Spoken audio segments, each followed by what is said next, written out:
Salut les gamers, bienvenue à Professeur Board Game, je m'appelle David. Aujourd'hui on fait un épisode de mécanique de jeu 101 avec la mécanique jeu semi-coopératif.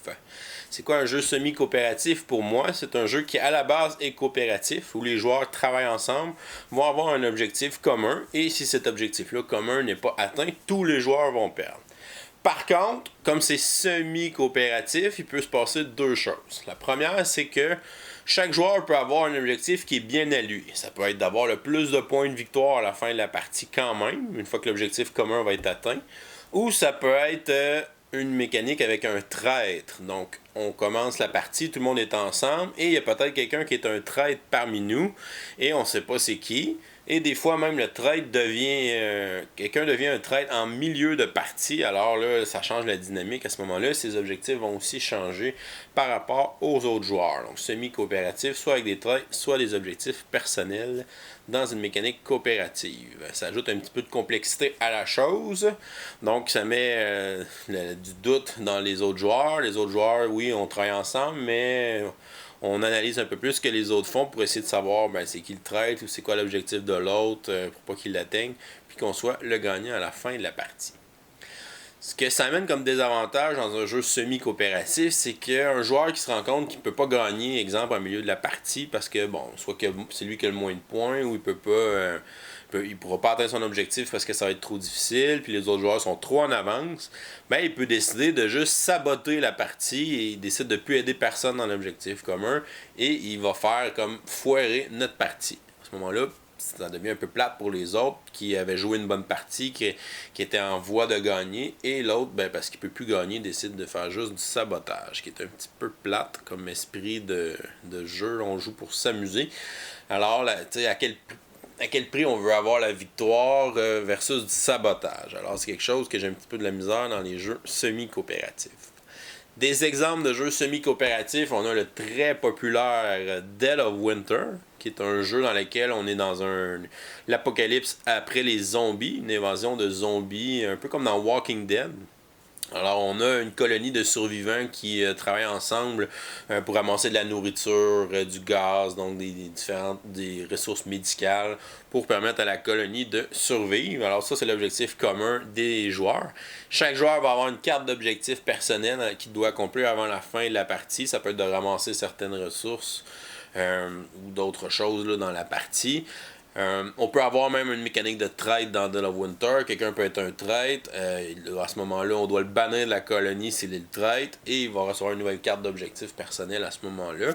Ça se peut qu'on finisse la partie, l'objectif commun soit atteint et que seulement un ou deux joueurs aient réussi à leur objectif personnel. À ce moment-là, c'est eux qui gagnent la partie. Si aucun joueur n'a son objectif personnel, même si on a l'objectif commun, tout le monde perd la partie à ce moment-là. Ensuite, on va avoir le jeu Battlestar Galactica, ici, qui était un dérivé de la série qu'il y a eu dans les années 2000.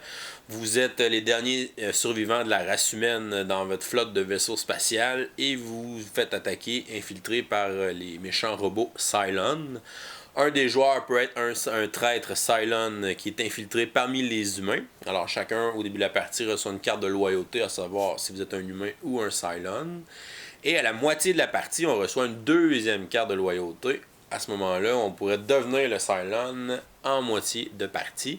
Alors, si j'ai aidé les autres un peu trop au début de la partie parce que j'étais humain, quand je deviens Cylon à moitié de la partie, ça va être difficile pour moi de l'emporter à ce moment-là. Alors, c'est pour ça que dans la première moitié, souvent, on joue comme on met pas la meilleure stratégie sur la table parce qu'en cas qu'on devienne un Cylon, pour pas que ce soit trop difficile pour nous. À côté, vous avez le jeu Legendary Marvel Deck Building Game. Donc, dans ce jeu, vous jouez des super-héros de l'univers de Marvel, les Avengers, les X-Men. Et vous devez affronter un super-vilain qui peut être comme Thanos, Magneto, tous les vilains qu'on trouve dans l'univers de Marvel. Et vous devez combattre le super-vilain. Si vous réussissez pas, tout le monde va perdre la partie. Si vous réussissez à battre le super vilain, à la fin, vous allez compter les points de victoire que vous avez ramassés sur les différents vilains que vous avez tués tout le long de la partie. Alors, oui, on a un objectif commun, mais à la fin, on compte nos points. Il y a un seul gagnant.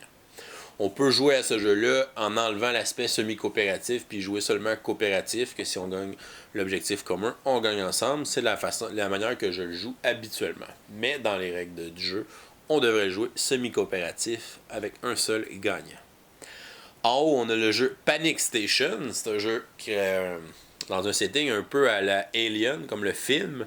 Vous êtes des explorateurs dans une station spatiale et vous devez trouver la source des aliens, qui est la reine et son cocon, et vous devez le détruire pour gagner la partie. Par contre, à force de fouiller des pièces, vous allez piocher des cartes et à un moment donné, quelqu'un va avoir la carte d'infection, va se faire infecter par les aliens et va devenir un alien. À ce moment-là, son objectif va être d'aller infecter les autres humains pour les empêcher qu'ils aient tué la mère et son cocon. Finalement, si vous voulez enseigner une mécanique de jeu semi-coopératif à quelqu'un, je vous suggère le jeu Room 25.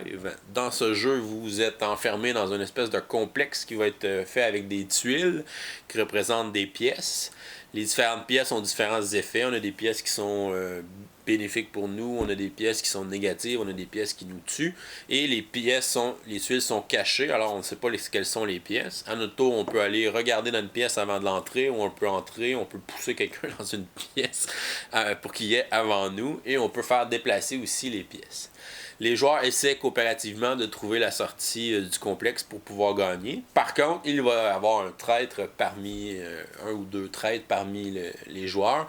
Et les traîtres sont les gardiens de la prison. Ils veulent empêcher les joueurs de sortir. Alors, ils vont soit leur faire perdre du temps ou les diriger vers les salles qui sont dangereuses pour pouvoir les pousser dedans et éliminer les joueurs.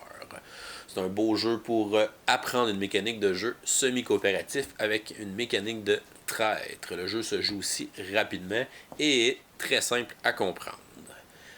Et vous, quel est votre jeu favori qui utilise une mécanique semi-coopératif? Vous pouvez me le faire savoir dans les commentaires en dessous du vidéo. D'ici là, je vous dis à la prochaine et continuez de gamer.